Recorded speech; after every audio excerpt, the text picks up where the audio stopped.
Now, how does someone that goes to school for college for finance at Temple end up becoming a photographer? Was that part-time pleasure that turned to purpose, or how did that? Completely accidental. Me and an ex, we were both dieting for a show, and I ended up getting a hernia. I was sidelined. And it was one of those things. It was actually with my friend Jared.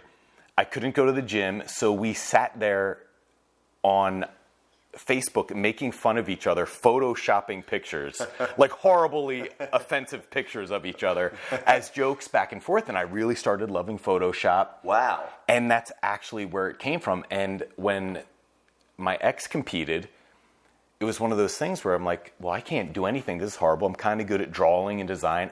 If you want, I'll just do you and your friends' photos instead of paying these photographers. So that was my little in. I had no business taking anyone's photos. They were horrible, but I wasn't that weird, creepy guy, so I ended up just getting my foot in the door immediately.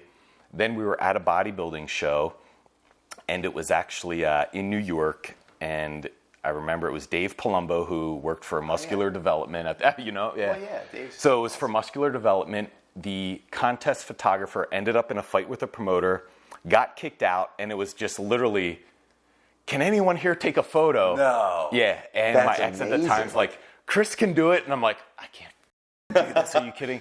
It was hard. Like, once again, I did not know what I was doing. So you were going to do a show, have some adversity, a hernia. Yeah, so I was sidelined. Kim do it, and then out of a joke with a friend who we actually met through, Jared, who's here in the background right now. Yeah.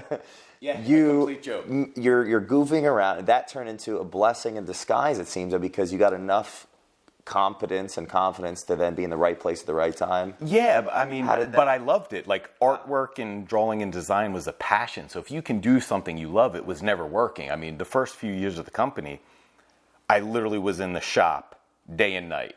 If any friends wanted to see me, they'd stop at Wawa, get a coffee and a sandwich, and bring it to me. And I'm sitting there at 2 a.m. screen printing shirts. This was after we stopped using screen printers and bought the actual industrial equipment. Wow. And that actually helped. One of the things we were able to do, say we actually sold out of the men's shirt in extra large, we would still keep it on the website and sell it. And being that we had access to all the machines, we would just literally print you that extra large that night and ship it out. So we did it all by hand at first.